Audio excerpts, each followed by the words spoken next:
a lot of the conquests that Tesla is getting are from other EV owners that are drooling at the capability and the size and the range and the function you get from a truck.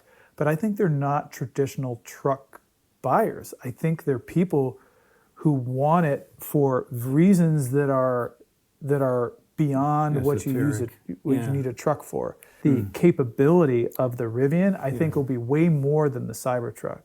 I don't know too much about that. I will tell you that this is going to have a lot of capability. I'm looking at the size of those wheel wells and the wheels themselves. Today we'll be diving into Cybertruck expectations from Munro and Associates. If you're not following their teardowns of not just Teslas but everybody else's electric vehicles in the market, take this time to fix yourself and get acquainted with their expertise, as their wisdom may save or make you some dollars when it comes to investing in these particular manufacturers.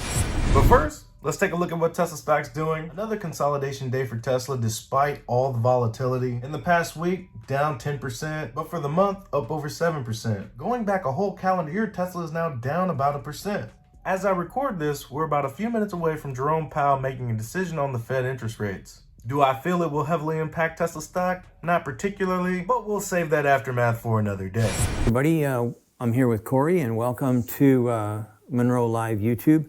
And today we're going to talk a little bit about the images that showed up here. The cool picture of the Cybertruck wrapped to look a little bit like a Lightning. Kind of interesting, and you can tell that it's wrapped because you can't have these bright lines. So these lines here would be from a reflection or what have you, but you can see that they're bright.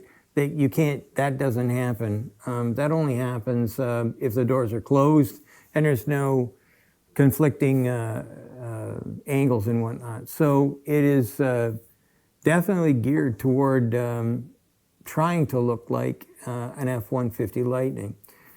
This is where we started looking and saying, I wonder what the heck that is. I mean, we can see there's a bolt hole here, something there. All the bolts Two there. pins, yeah. So you can see 1, 2, 3, 4, 5. 5 bolts are sitting there. 1, 2, 3, 4. There's probably a fifth one around here. We're trying to figure out what that was. I was looking at this being maybe the radius of the shock tower. But what the heck that is, no clue. So my guess is that it goes down underneath where the frunk will be. So if you look right here, the shape of it, it's not really wide enough and there's not space because of the thermal system right here for it to be an upper crosscar member, and you really don't need that big of a structure. And I think you're right, that contour most likely shapes around the lower portion. Now in the Model Y and the Model 3, there is an extrusion that goes across and connects the left and right shock tower at the lower end and at the top. I think they're using this large casting to give it a lot of crosscar strength. It also could support the powertrain. Because the powertrain for the front of the vehicle will be hung, it could be 1 or 2 mounting provisions. Now the Model 3 and the Model Y secure the powertrain to the back corners of the structure. If you remember, Sandy, there was spots for them to mount. What's your thought? It definitely is strong enough to carry a lot of load. I think this could carry powertrain load. Yeah. Before we get to Sandy's comments, I just wanted to note that the wraps of the Cybertruck, that's going to be, I can only imagine the diversity that's going to come with that. I'm in line for a Cybertruck, but I truly don't expect my Cybertruck to be built and delivered to me until about, I don't know, 2024, late 2024, maybe. You know, and that's wishful thinking. There's over 1.5 million pre-orders of this vehicle, and hopefully maybe I end up somewhere around 800,000, maybe, who knows. But I got some ideas for some wraps, and now that I just seen the Ford Lightning kind of traditional pickup truck wrap, so to speak, that's kind of cool. I'm not saying I would do it, but it is kind of cool. And I may be alone in this, but I find it very fascinating that these manufacturing engineering experts have taken a photo from Twitter and is playing like a Where's Waldo game with all the things that they see in the photo. The speculation from these guys is worth its weight in gold, but it just goes to show how Tesla keeps things so under wraps. You only get the information that Tesla wants you to get. I think we're looking at it in the wrong attitude. Maybe it's upside down. Maybe it's upside down. Maybe if this is carrying part of the weight of the powertrain system, maybe it should be standing up. But I know one thing. I think that came off from something down below here. Wherever it came from, we can't find the brother. So I'm thinking that somehow it's in here underneath that front fascia or bumper. Yeah, and I don't remember this shape of component on the video where we saw that. Remember we saw a picture? Yeah. It had a steel cradle. Right. And this part is too big for it to be a contributing member. Somewhere in here, whether it's vertical or horizontal, it's somewhere buried underneath the frunk, which gets us to the next thing. We're staring right at it. Yeah, This that's is thermal system. Most likely a liquid-cooled condenser right there, or a chiller.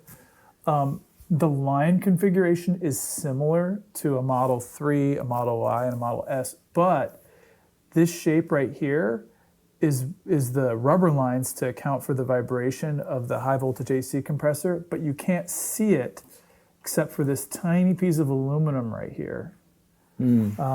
So I think, Sandy, I don't know what you think here. I think it's mounted sideways back here because you can see it turns back to aluminum here. So you'd have aluminum line running to the compressor. This is for vibration, and then back into the aluminum lines running into the thermal system.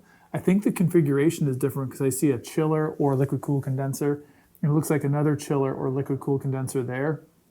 And this to me looks like a bottle. Sandy, Of some sort, yeah.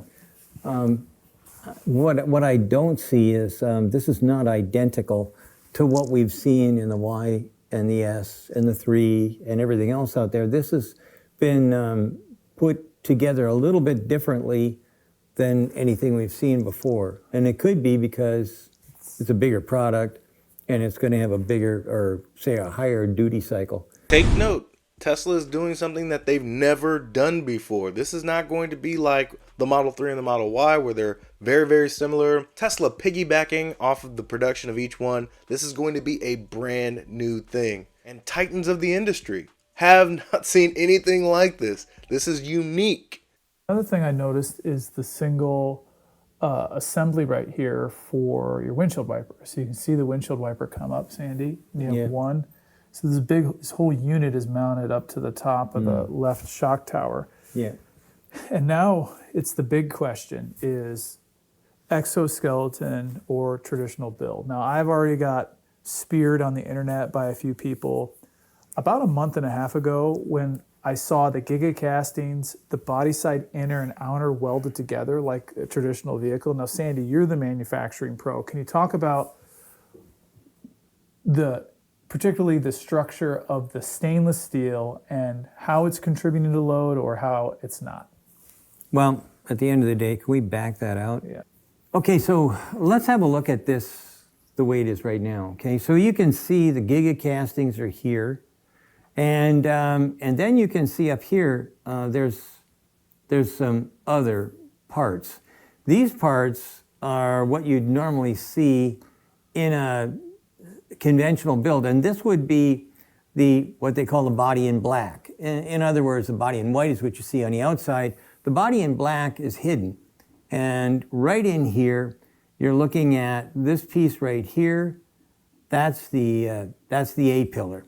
That's where your door is going to hook onto. This is where you've got crashworthiness issues. You have it in here. You got the roof tie coming up to the B-pillar right here. Now, this is telling me that this has an inner framework that it would be basically the body inner. And so consequently, we're looking at something that is not the same as what I was hoping to see. What I was hoping to see was a true example of an exoskeleton. This is a skeleton right here. Now, why did they do that? My guess is rollover, crashworthiness, and all kinds of other things. And the reason for that is right here. This is, without a question of a doubt, I don't even need to see the a closer picture. This is going to be boron steel, hot stamped steel, I should say. So ultra high strength, most likely. Yeah, ultra high strength, and I can see here that there's weld marks, and here there. So this thing is going to be like bulletproof, literally. There's no way that anybody's going to crash this and have an issue. So now if we go to the Tesla website, Sandy is under the impression that there won't be a true exoskeleton. At least not one that he was expecting, right? So let's go ahead and take a read, right? Exoskeleton Cybertruck is built with an exterior shell made for ultimate durability and passenger protection. Starting with a nearly impenetrable exoskeleton, every component is designed for superior strength and endurance from ultra-hard 30 times cold-rolled stainless steel structural skin to Tesla armored glass. Now, as any finance media analyst would tell you, this has been a long time coming. During that time span, Tesla is bound to have made some modifications, some improvements, some things that they thought were possible in theory, but not so functional when it comes to reality. Elon has said many times that the Cybertruck is his favorite amongst all the vehicles. It will be the vehicle that he drives. It's just not what Sandy thought of when he said exoskeleton, but it's still up on the Tesla website. My guess is we're just dealing with semantics here. No stainless steel here. No. There's no exterior. Yet if you put the suspension on this, put a battery in it, the motors in it, put the seats in it, you could probably drive around I'm sure you could. just fine. Well, as long as the software would let you do it. But from a drivability standpoint, this thing is rugged all by itself right now. Yeah. And a little bit of history on the use of ultra high strength steel. There's been a lot of tests that have been required by either IIHS, there's a roof crush test, that are much more stringent than they were. There's FMVS 226 for ejection mitigation. And then there's SORB, the small overlap rigid barrier test. And that puts a tremendous amount of pressure on the A and B pillar that was not there 15, 25 years ago. There were vehicles that were completely aluminum in the 90s, like the Audi A8 D3 platform. They have since added in more and more and more steel because they couldn't pass these tests with the acceptable cross-section. So Sandy can talk a little bit about this. With a cross-section like this, that tiny little A-pillar, if you're using aluminum or some sort of new, unique exoskeleton structure that's not boxed, even the BMW i3 had a woven carbon fiber tube. Remember and it that? was filled with structural foam. Yeah. So this is a very sensitive part of the car. From a crashworthiness standpoint,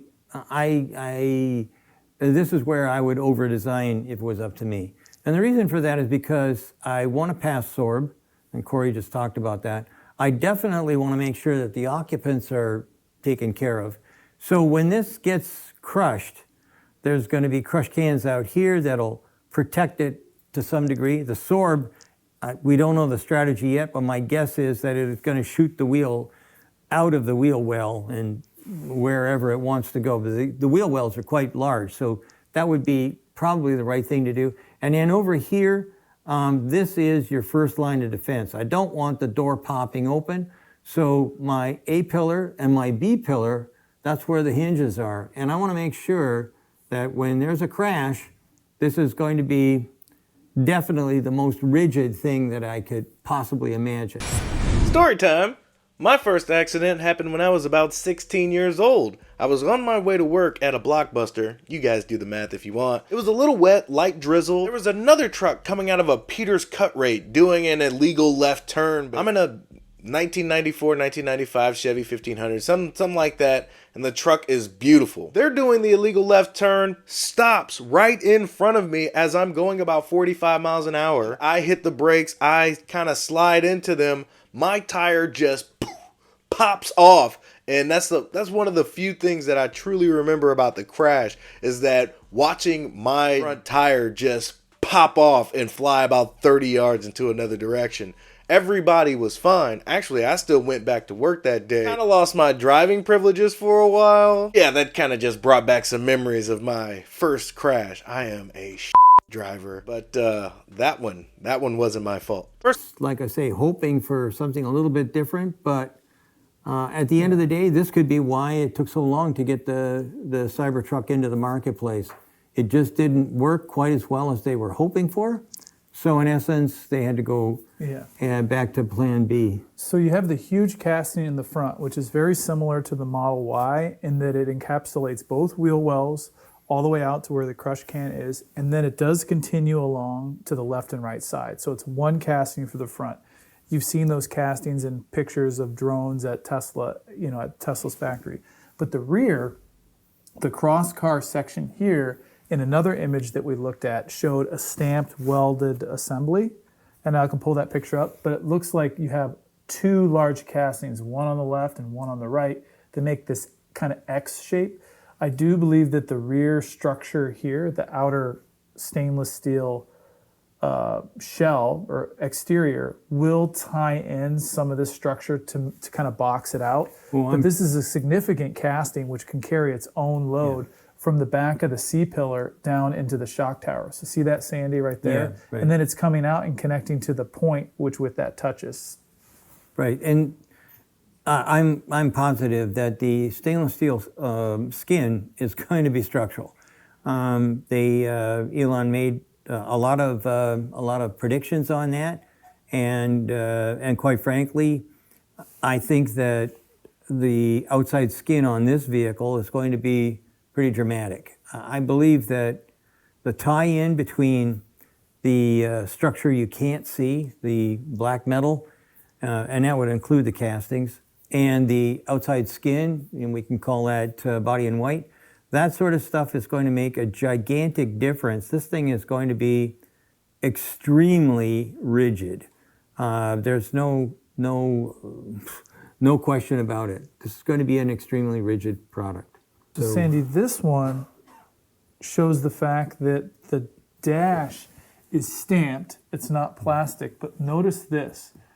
You can see the color of the body side inner and outer because it's a clamshell that's welded together. It's not just an inner, it's not just an outer. So you can actually see that it's a boxed section of most likely ultra high strength steel. It's not aluminum, but this is a stamping that is either bonded or welded. I don't know if it's steel or aluminum. I would say it's probably aluminum because right here, I don't need as much as what I need right there. And this definitely is going to be boron. Notice the triangle right here is a separate piece. So a lot of pictures we see the triangle that draws it down to there. That's something that I noticed in this image. But it looks like this is one casting right there, but it's a stamped weldment all the way here. So it's kind of a boxed stamped weldment section to tie in the left and right. And then you can see through, showing that the battery will be structural. Well, and it also, from a assembly standpoint, they're probably going to also bring in the seats, the carpet, the body harnesses, and everything else up from the bottom and bring it in just like they did on the Model Y, which was like brilliant. And it's extremely successful for them to, from a cost standpoint on the factory floor, get rid of a ton of different stations on the main assembly line, and that's what really costs you. Is the main assembly line is also always a problem. Yeah. So this is where that casting could go across. Either right here, see 1, 2, 3, 4, or down here because it had those cut out. I'm guessing it's more down here. I think this is. I look at that curvature right here, and I see some bosses. I don't see any true holes here, but that curvature looks. Yeah. Well, we're going to know anyway. We have quite a few of these things on order. We have like 5, I think, and I'm told that some of the guys who've got early Tesla Cybertrucks that are coming in, they want to see it torn apart, and maybe I can. Get down on my hands and knees and kiss rings or whatever I need to do. I'm going to do it so we can get in an early build of this. And first things first, when you're talking about the assembly line, Tesla from Jump Street has been all about manufacturing. Elon's been excited about it ever since the Model S. Uber excited to be, in fact, not only making the best quality product, but doing it at such a cost efficiency that they're the envy of everybody in the automobile industry. And 2, Sandy's willing to kiss the ring in order to make sure that they're able to break down these Cybertrucks. They want to be one of the first ones to tear this thing apart and give it their grade A analysis. Anyway, this kind of a shot right here tells me this is definitely it's not exactly what Elon really wanted, but this is going to be a rugged product. This is one of their latest photos released by Tesla officially on Investor Day. So this represents, I think, one of the furthest along. But I think that for the most part, Tesla's really done some amazing things. We've heard lots of speculation. I thought we were going to see about 350 miles out of this. Someone has come put in a 331. Yeah. And I thought this was going to be, I was hoping that this would be about 3 tons, but it sounds like it may be closer to 4, which it is what it is. So I guess that the vehicles will weigh no less than 6,000 pounds for tax purposes. Right. Because you got to be over 6,000 pounds to qualify. So that's 3 tons. 3 tons. But I'm thinking it'll land right around 6,800 pounds because the Rivian is over 7,000. The Hummer is like 9,000. But those are both body-on-frame vehicles. So you not only have a body, then you have a frame, then you have the suspension, and the Rivian even has cradles. So this will be much more efficient in that you have the gigacasting in the front, the 2 gigacastings in the side of the rear. You have no frame. You don't have all those mating interfaces. You also have an efficient structural battery pack. So I think we'll see a battery pack that is similar to the Model Y 4680 pack, but even advanced a little bit. Well, they're calling it the new CYBERCELLs. Yeah. Well, I think the CYBERCELL refers to the improved watt hours per kilogram. I'm wondering if it's the dry cell that we saw when we went through the factory. I'm wondering if the dry anode is what calls it the CYBERCELL. I know they're working on it. There's so much going on with Tesla. If they're able to get this truck in under 7,000 pounds, it'll be miraculous. It'll be a marvel. There's no telling what this battery pack's gonna look like. That's why they can't wait to get it in their hands and break it apart. And I'll be right there along with them with my bag of popcorn. They showed it to us. I mean, we were there in, when was that? March. So I knew I did an imminent. So that at the end of the day, that is probably the that may be what they're thinking. And I just thought of that just now. I think the limiting factor for them to be able to produce the Cybertrucks will be their ability to produce 4680 cells to go in it. Because right now, when we were in Berlin and we were in Texas, every single Model Y that I saw actively being put together had a 2170 cell pack. They all had the old packs. I never once with my own eyes saw a structural battery pack go in. They've shown it. We own one. We tore one down. They exist, but they're kind of like unicorns right now. And they just announced like a couple months ago that they finally made 10 million 4680 cells in the Texas factory. And 10 million divided by about 1,000 cells per vehicle is how many vehicles? Oh, that would be 10,000 vehicles. So 10,000 vehicles is not a heck of a lot. But if, I don't know when that article was written, I don't know how much production is going on after that. Maybe this is where we're going to be seeing. It was June 17th. That's like that's a month. Yeah. So a lot can happen in a month. So I think that probably they're cranking up so that they can launch this and have 4680s in all of them. You'll need probably twice as many cells for a Cybertruck. Wow. You're going to need, they had about 830 or whatever in a Model Y. You'll need 1,600 to 2,000 cells in a Cybertruck to give it a decent amount of range. Well, the thing that we've heard several different numbers as to how many kilowatt hours are in this. Now, the Cybertruck has a very short overhang, and what we mean by that is the distance from the front of the bumper to the wheel is very short. F-150 has a relatively short overhang. The Ram and the Silverado is slightly larger. Sometimes it's a styling thing. We did a lot of work with trucks, Sandy, in the past, and this overhang used to be really large on some vehicles. But you don't want just wasted material for no reason. You need it to protrude out enough to shape it for aerodynamic reasons. But this really limits, because it's a cab forward design. What we mean by cab forward, the cab and the windshield goes so far forward that the hood is very short on this. So you can see the ceiling surface on the hood is very wide. It goes way out here. So I believe, Sandy and I were talking about this, I believe that it'll be the width of golf clubs, but it'll be much less deep than the F-150 for sure, the Silverado for sure. The Rivian may have more. It may have more room than the Rivian, more volume, but in a different shape. What do you think, Sandy? I think that's probably true. The Rivian is depending on you using the cargo space in back of the rear seats for golf clubs and things like that. This one here, you might be able to get two sets of golf clubs, one stacked on top of each other, but you got the whole back end, and it's got that timbre door. So I think that this is a good place to put.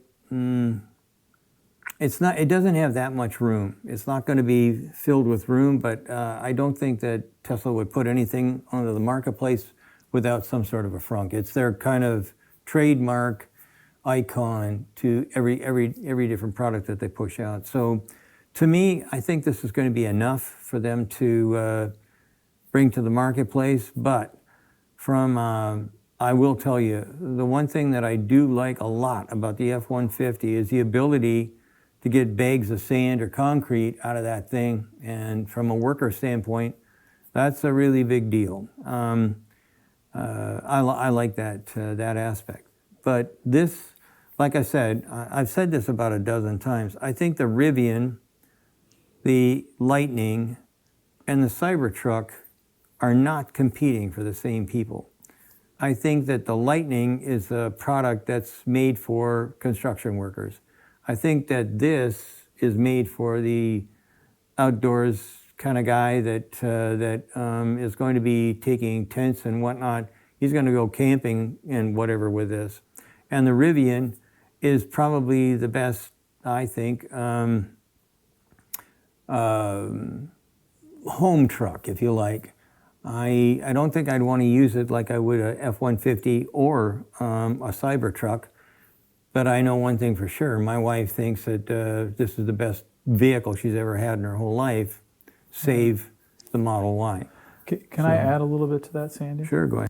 Before Corey adds, I just want to say that all three of those trucks should do fairly well. It'll come down to production. As we know, Rivian is trying to get 50,000 of their vehicles out, and the Ford Lightning, it's just...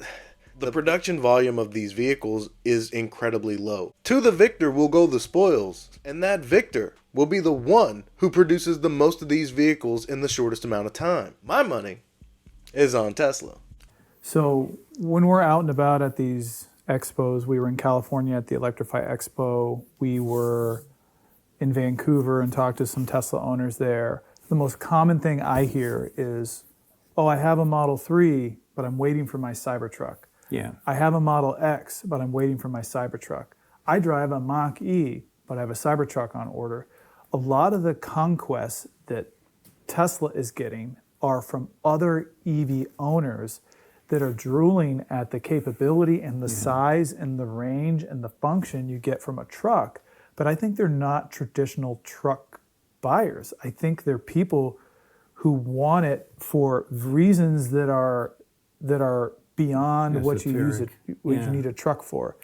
I am in that category. I don't want a truck. I don't need a truck, but this will be the best electric vehicle on the market, and I'm in the market for one of those. With their outdoorsy branding, where it's kind of that Patagonia culture, right? Where they have their adventure charging stations set up in state parks, and you have crazy articulating suspension for off-roading. So I think that's one thing you kind of left out is the capability of the Rivian. I think will be way more than the Cybertruck.